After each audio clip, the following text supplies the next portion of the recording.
You write in the book, there is no faith and no courage and no sacrifice in doing what is expedient. What do you say to those viewers that don't pursue their dreams and are locked in their careers because they are too afraid to take risks and pursue something meaningful? Well, the first thing I would say is, well, you should be afraid of taking risks and pursuing something meaningful. But you should be more afraid of staying where you are if it's making you miserable. You're paying a price by sitting there being miserable. You might say, well, the devil I know is better than the one I don't. It's like, don't be so sure of that. The clock is ticking. Yeah, and if you're miserable in your job now and you change nothing, in 5 years, you'll be much more miserable and you'll be a lot older. But isn't it a luxury to pursue what is meaningful? Our viewers have mortgages, they have children, they have payments and loans. It's a luxury to pursue because we lack the resources. Well, I don't remember now, I'm not talking about what makes you happy. It's a luxury to pursue what makes you happy. It's a moral obligation to pursue what you find meaningful. And that doesn't mean it's easy. It might require sacrifice. If you need to change your job too, let's say you have a family and children and a mortgage, you have responsibilities. You've already picked up those responsibilities. You don't just get to walk away scot-free and say, well, I don't like my job, I quit. That's no strategy. But what you might have to do is you think, well, this job is killing my soul. All right, so what do I have to do about that? Well, I have to look for another job. Well, no one wants to hire me. It's like, okay, maybe you need to educate yourself more. Maybe you need to update your curriculum vitae, your resume. Maybe you need to overcome your fear of being interviewed. Maybe you need to sharpen your social skills. Like, you have to think about these things strategically. If you're going to switch careers, you have to do it like an intelligent, responsible person. That might take you a couple of years of effort to do properly. We're built for struggle, us human beings. We're built to contend with the world. We're built to contend with reality. You want a challenge, and the best way that you can take on a challenge, because a challenge fortifies you. So you don't want to be secure, you want to be strong. And you get strong by taking on optimal challenges. And so you lay out your destiny in the world, and you take the slings and arrows of fate, and you make yourself stronger while you're doing so. And you might fail, and fortune might do you in. But it's your best bet. And you know, people have extracted unbelievable successes out of catastrophic failures. And I'm not saying that in a naive way. I know perfectly well what happens to people. You know, you're doing fine in life and then you get cancer, and then 6 months later you're dead. And all the heroism in the world isn't going to save you at that point. But that's not the point. That's not the point. Life is bounded by mortality. But that doesn't mean that you don't get out there and contend, and you develop by contending, and you minimize the net amount of suffering in the world. And that's something, man, that's something to do.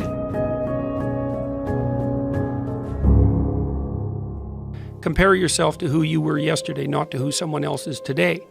Because you need to have a hierarchy of improvement. You need to be aiming for something, and that means you're going to be lesser than people who've already attained along that dimension. So the question is, who should you defeat in the final analysis? And the answer is, you should defeat your former self. You should be constantly trying to do that. And you're the right control for yourself too, because you're the one who's had all your advantages and disadvantages. And so if you want to compete fairly with someone, then you should be competing with you. If you're improving yourself, then what you are doing is competing with your lesser self. And then you might also ask, well, what is that lesser self?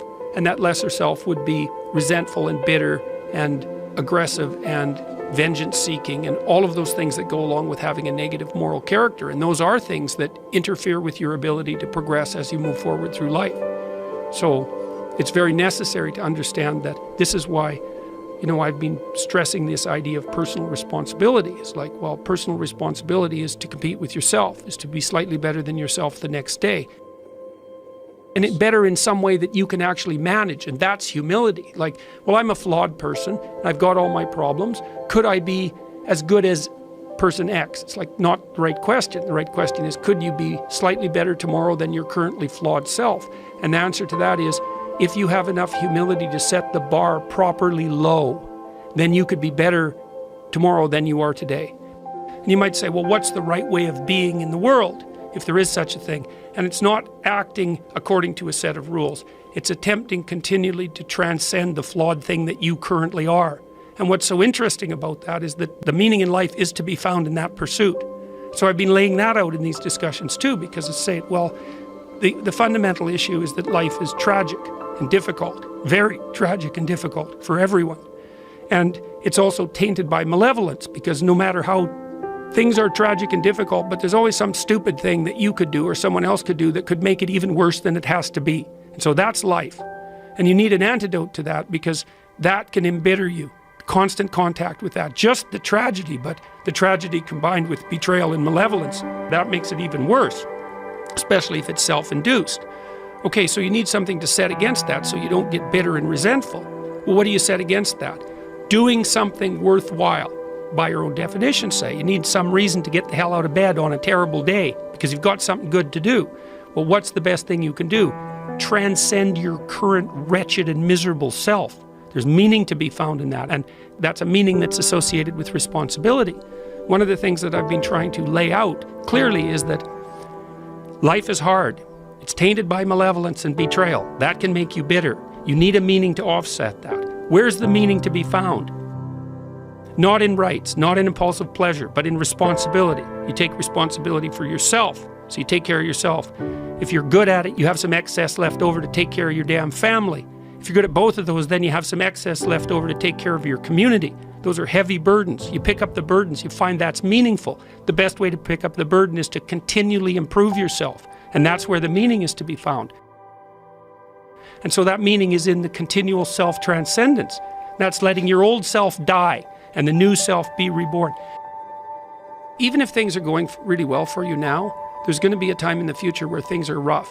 You know, you're going to be ill, family member's going to be ill, a dream is going to fall apart, you're going to be uncertain about your employment status. Like the flood is coming, right? The apocalypse is coming. It's always the case in life. And you have to be prepared for it. And the question is how to prepare for it. And the answer to that is to find a way of being that works even under the direst of circumstances. You've got the possibility to slowly raise yourself out of the mire. You've got the possibility to do just what the fighter does when he's defeated, which is to say, well, regardless of the circumstances that might have led to my defeat, like even if there were errors on the part of the referee, this is no time to whine about it. This is a time to take stock of what I did wrong so that I could improve it into the future. And that's the right attitude. The point is, your best strategic position is, how am I insufficient and how can I rectify that? That's what you've got. And the thing is, you are insufficient and you could rectify it. Both of those are within your grasp if you aim low enough. And I don't mean don't aim, and I don't mean don't aim up, but you have to accept the fact that you can set yourself a goal that you can attain, and there's not going to be much glory in it to begin with. Because if you're not in very good shape, the goal that you could attain tomorrow isn't very glorious.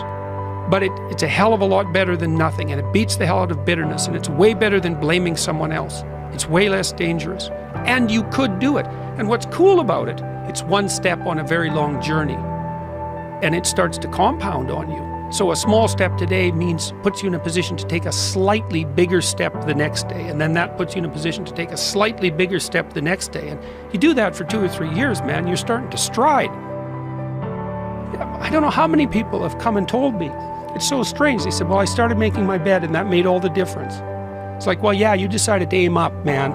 And the first concrete instantiation of that was that you made your bed. And you think, well, that's nothing heroic. It's like, no, but aiming up is heroic. That's something. And then lowering yourself to the point where you're not above the mess in your room. You know, you're not superordinate to that. You lower yourself so that you straighten up. You're grateful for what you have right in front of you, and you take care of it and you put it in order. It's like all of a sudden things start to get better. And one of the reasons that audiences are responding to what I've been saying in my lectures and what I've been writing about is that I don't tell people that they're okay the way they are. No, I say, no, you could be way more than you are. And they're relieved about that, you see, because if you're in a dark and terrible place and someone says you're okay the way you are, then you don't know what to do about that. It's right. Like, no, I'm not. I'm having a terrible time and I'm hopeless. You're okay the way you are. Well, then what? That's it? That's where I am? And what do you want to tell a young person? You're 17. You're okay the way you are. It's like, no, you're not. You got 60 years to be better. And you could be way better. You could be incomparably better across multiple dimensions. And in pursuing that better, that's where you'll find the meaning in your life. And that will give you the antidote to the suffering. This is the trick, though. You have to pick a path of discipline. What path of discipline you have to pick is a different issue. So there could be a rule. The rule might not be follow this rule. The rule might be you have to follow some rules. So it's a meta rule. And the meta rule is you have to discipline yourself. And the issue is, well, how? That's not really the relevant question. You can pick a disciplinary path. That's why I often tell my clients, especially young people, they say, well, I don't know what to do. It's like, that's okay. Nobody does. Go do something. Do the best thing that you can think of. Put the best plan you have into practice. It's not going to be perfect, and it will change along the way. But it will change partly because you become disciplined pursuing the path. And as you become disciplined, you become wiser. And as you become wiser, you become able to formulate better and better plans. So you can start vaguely and confused and develop a plan that's not so great, and you start to implement it, and then you accrue incremental wisdom as you implement your flawed plan, and that enables you to fix the plan. And so that's part of that process of incremental self-improvement as well. Imagine you only have $100,000 to go buy a house. And so you go look at this house, and it's like, Jesus, this house, man, it's like it needs a lot of work. It's like, well, that's all you've got. Well, are you going to pretend that the house is okay the way it is? Or are you going to look for where it's rotten and where the plumbing doesn't work and where the stove doesn't work? You have to go and look and see where everything needs to be fixed. And that is harsh, man. And then in order to do that properly, someone has to have taught you, look, you aren't your problems. You're most fundamentally that which, if it confronts its problems, can solve them. And that's the hero myth in a nutshell, by the way. The hero is the person who confronts horrible, chaotic potential and tames it and makes something of it, right? That's the fundamental human story. But the problem is that you have to face what you don't want to face in order to fix it. So you look at all the things about yourself that need to be burned off, that need to be dispensed with. And that, man, especially at the beginning, especially if you're screwed up, that might be like 95% of you. It's not pleasant. But if you know that you're the thing that can transcend your problems, most fundamentally, if you know you're the thing that, if it faces the problems, can transcend them, then you have the faith that would enable you to take stock of who you are. My daughter was very ill when she was a kid, but particularly when she was a teenager. She had a very terrible time of it.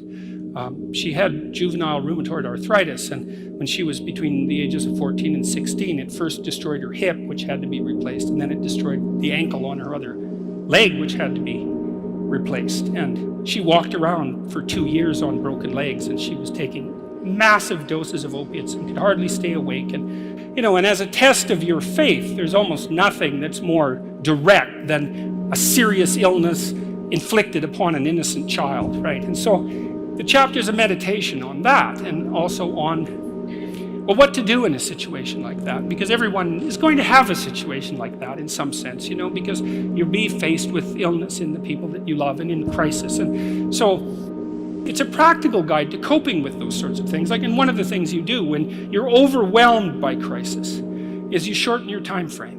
It's like you can't think about next month. Maybe you can't even bloody well think about next week, or maybe not even tomorrow.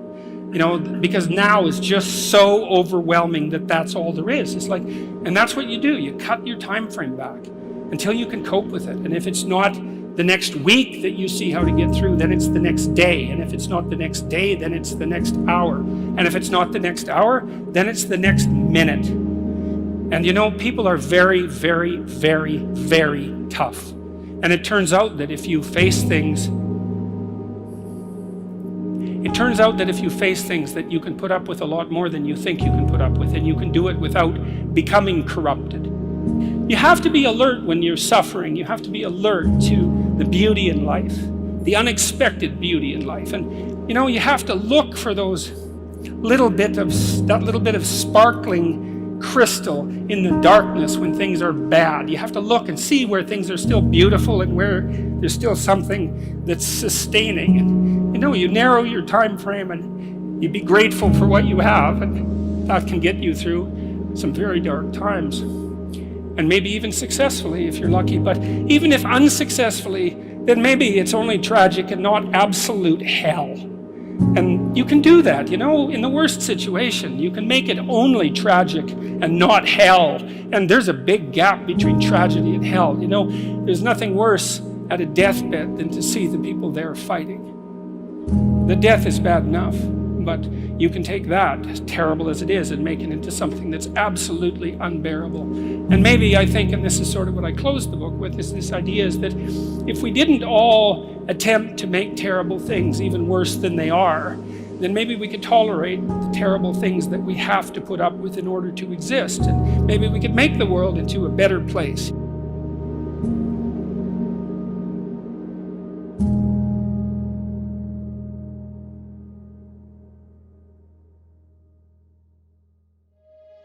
It's a constant storm to try to figure out what you're about, and you change. At 26, you're all about the hustle, you're gonna be a billionaire, this and that, and then you go to the bar one night and you fall in love, and it changes what you care about, right? And then you have a child, and then this happens, and then that happens. Things change. You just have to always consistently try to figure out what's driving you, and not because other people are watching, and not because that's what your dad wants, and not because that's what you said was gonna happen, and it doesn't look like it, and your family's gonna judge you. You just have to be as real with yourself as possible, and that is a very difficult struggle, but when you're not, you create enormous vulnerability and unhappiness. Truthful conversations redeem people. Because if you come to a clinical psychologist whose worth is salt, you have a truthful conversation.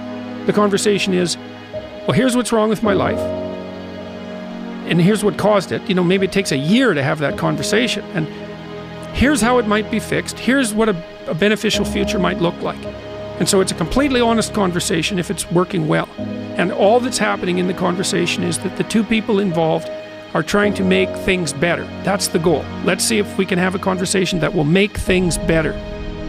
I think one of the factors in the resistance to these ideas of discipline and of taking responsibility for yourself is people recognizing that they're not doing that in their own lives, and they get upset, and instead of looking internally, they try to attack the thing that's upsetting them. They attack your message, they attack the philosophy behind it, rather than look internally and objectively and having some sort of introspective point of view where you go, okay, am I reacting to this because this resonates? Like I'm missing this aspect of my life?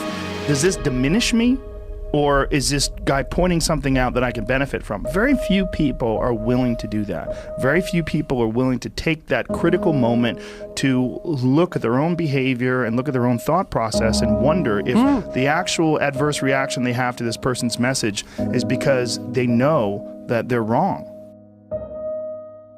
Start the process of becoming much more honest with yourself. It will help you make much better decisions, and it will help you in the long run. It may not taste as fun or as glamorous in the short term, but it will put you in a much better position.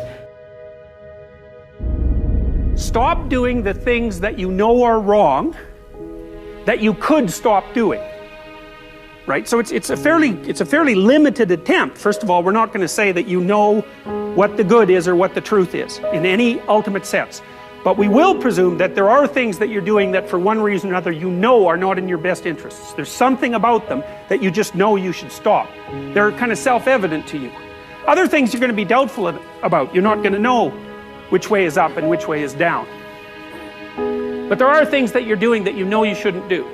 Now, some of those you won't stop doing for whatever reason. You don't have the discipline, or maybe there's a secondary payoff, or you don't believe it's necessary, or it's too much of a sacrifice, or you're angry or resentful or afraid, who knows. But there's another subset that you could stop doing. It might be a little thing. Well, that's fine. Stop doing it and see what happens. And what'll happen is your vision will clear a little bit. And then something else will pop up that you will also know you should stop doing and that you could stop doing.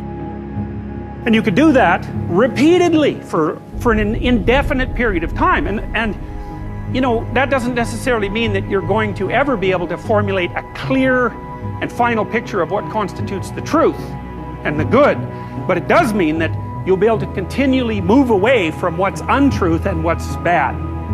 And you know, that's not a bad start.